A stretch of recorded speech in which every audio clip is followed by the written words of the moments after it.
Hi hello friends, ಎಲ್ಲರಿಗೂ ನಮಸ್ಕಾರ. ರೇಖಾ ಅಡುಗೆ ಚಾನಲ್ಗೆ ಸ್ವಾಗತ. ಇವತ್ತೊಂದು ಡಿಫ್ರೆಂಟಾಗಿ ಹಬ್ಬ ಸ್ಪೆಷಲಾಗಿ ನಿಮಗೆ ಈಸಿಯಾಗಿ ಮನೇಲಿ ಸಿಗುವಂಥ ಇಂಗ್ರೀಡಿಯೆಂಟ್ಸ್ ಇಟ್ಕೊಂಡು ಅವಲಕ್ಕಿಯಿಂದ ವಡೆ ಮಾಡೋದು ತೋರಿಸ್ಕೊಡ್ತೀನಿ. ಕೆಲವೊಂದು ಟೈಮ್ ವಡೆ ಮಾಡೋದಕ್ಕೆ ಬೇಳೆ ಇಲ್ದಿರೋ ಟೈಮಲ್ಲಿ ಕೂಡ ಇದನ್ನು ನೀವು ಸ್ನ್ಯಾಕ್ಸ್ ಆಗಿ ಮತ್ತು ಹಬ್ಬದ ಟೈಮಲ್ಲಿ ಸ್ಪೆಷಲಾಗಿ ಕೂಡ ಮಾಡ್ಕೋಬೋದು. ತುಂಬಾ ರುಚಿಯಾಗಿ ಒಂದು ಸಿಂಪಲ್ ರೆಸಿಪಿ ಅಂತಲೇ ಹೇಳ್ಬೋದು.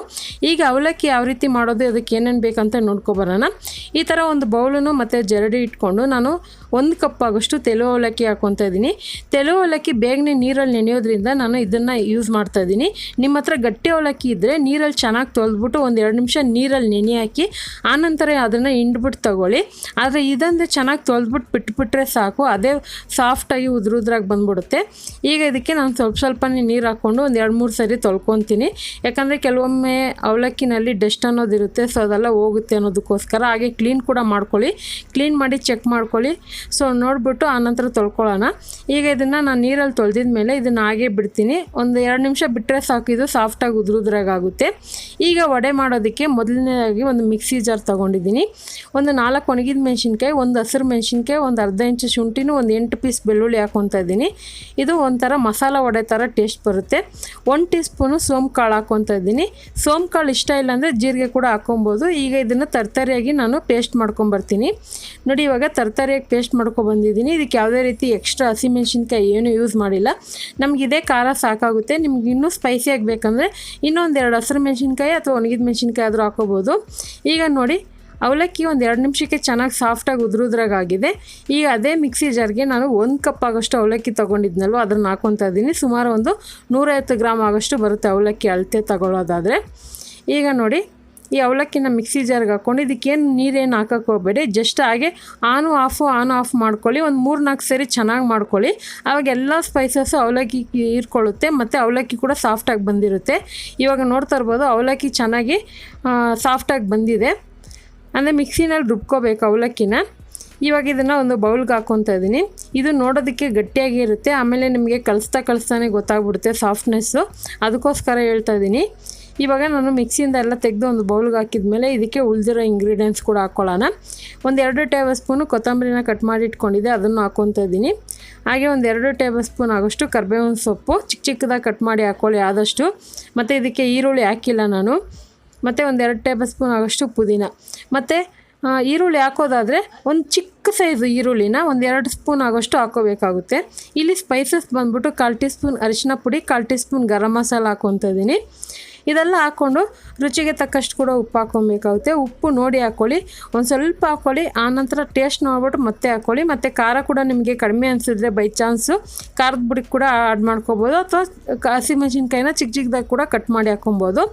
ಇದೆಲ್ಲ ಹಾಕ್ಕೊಂಡು ಚೆನ್ನಾಗಿ ಮಿಕ್ಸ್ ಮಾಡ್ಕೊಳ್ಳೋಣ. ಇವಾಗ ಇದನ್ನು ನೋಡ್ತಾ ಇರ್ಬೋದು, ಮಿಕ್ಸ್ ಮಾಡಿದ ಮೇಲೆ ಇದಕ್ಕೆ ಮೇನ್ ಇಂಗ್ರೀಡಿಯೆಂಟ್ಸು 4 ಟೇಬಲ್ ಸ್ಪೂನ್ ಆಗೋಷ್ಟು ಕಡಲೆ ಹಿಟ್ಟು ತೆಗೆದಿಟ್ಕೊಂಡಿದ್ದೀನಿ. ನಿಮ್ಮ ಹತ್ರ ಕಡಲೆ ಹಿಟ್ಟಿಲ್ಲ, ಬೋಂಡ ಬಜ್ಜಿಗೆ ಯೂಸ್ ಮಾಡೋಂಥ ಕಡಲೆ ಹಿಟ್ಟು ಖಾಲಿ ಆಗಿದೆ ಅಂದರೆ ಮನೆಯಲ್ಲಿ ಚಟ್ನಿಗೆ ಯೂಸ್ ಮಾಡ್ತಿರಲ್ಲ ಹುರ್ಗಡ್ಲೆ, ಅದನ್ನು ನೀವು ಮಿಕ್ಸಿನಲ್ಲಿ ಪೌಡ್ರ್ ಮಾಡಿ ಕೂಡ ಯೂಸ್ ಮಾಡ್ಕೋಬೋದು. ಏನೂ ಆಗೋದಿಲ್ಲ, ಚೆನ್ನಾಗೇ ಬರುತ್ತೆ. ಅದಿಲ್ಲ ಅಂದರೆ ನಾರ್ಮಲ್ ಬೋಂಡ ಬಜ್ಜಿಗೆ ಯೂಸ್ ಮಾಡೋಂಥ ಕಡಲೆ ಹಿಟ್ಟು ಹಾಕ್ಕೊಳ್ಳಿ. ಮತ್ತು ಯಾವುದೇ ಕಾರಣಕ್ಕೂ ನೀರು ಮಿಕ್ಸ್ ಮಾಡೋಕ್ಕೆ ಹೋಗಬೇಡಿ. ಹಿಟ್ಟು ನಿಮಗೆ 4 ಟೇಬಲ್ ಸ್ಪೂನ್ ಕರೆಕ್ಟಾಗಿ ಸಾಕಾಗುತ್ತೆ ನಾನು ತೋರಿಸಿರೋಂಥ ಇಂಗ್ರೀಡಿಯೆಂಟ್ಸ್ಗೆ.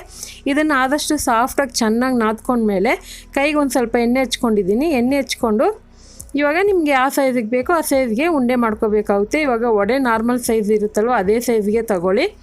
ಇದನ್ನೆಲ್ಲ ನೀವು ಒಟ್ಟಿಗೆ ಕೂಡ ಮಾಡಿ ಇಟ್ಕೊಂಡು ಆನಂತರ ವಡೆ ಥರ ತಟ್ಟಿ ಕೂಡ ಹಾಕೋಬೋದು, ಅಥವಾ ನೀವು ಎಣ್ಣೆನಲ್ಲೇ 1-2 ಬೇಯಿಸೋವಾಗನೇ ಕೂಡ ಮಾಡ್ಕೊಬೋದು. ನಿಮ್ಗೆ ಯಾವ ಥರ ಅನುಕೂಲನೋ ಆ ಥರ ಮಾಡ್ಕೊಳ್ಳಿ.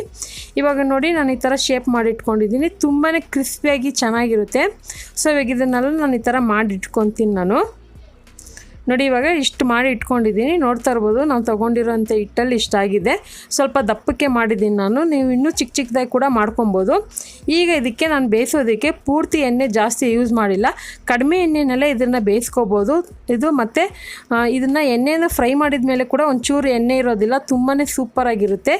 ಮತ್ತು ಇದನ್ನು ನೀವು ಬೇಕಂದರೆ ಹಾಗೆ 1 ಸ್ಪೂನ್ ಹಾಕಿ ತವ ಮೇಲೆ ಕೂಡ ಫ್ರೈ ಮಾಡ್ಕೋಬೋದು. ಅದಕ್ಕಿಂತ ಇದು ಬೆಸ್ಟ್ ಅಂತ ಹೇಳ್ಬೋದು. ಯಾಕಂದರೆ ಅದು ಸಮಾನಕ್ಕೆ ಎಣ್ಣೆ ಹಾಕಿ ಕಡಿಮೆ ಎಣ್ಣೆನಲ್ಲೇ ಇದನ್ನೇ ವಡೆನ ಮಾಡ್ಕೊಬೋದು. ಇದನ್ನು ನೀವು ಬೆಳಗ್ಗೆ ತಿಂಡಿಗೆ ಸಹನೂ ಮಾಡ್ಕೊಬೋದು ಅಥವಾ ಈವ್ನಿಂಗ್ ಟೈಮ್ ಸ್ನ್ಯಾಕ್ಸ್ ಆಗಿ ಕೂಡ ಮಾಡ್ಕೊಬೋದು. ಯಾಕೆ ಹಬ್ಬ ಸ್ಪೆಷಲಲ್ಲಿ ಕೂಡ ನೀವು ಮಾಡ್ಕೊಬೋದು, ಅದಕ್ಕೋಸ್ಕರ ಹೇಳ್ತಾ ಇದ್ದೀನಿ. ಇದೊಂದು ಸ್ನ್ಯಾಕ್ಸ್ ರೆಸಿಪಿನೇ, ತುಂಬಾ ರುಚಿಯಾಗಿರುತ್ತೆ.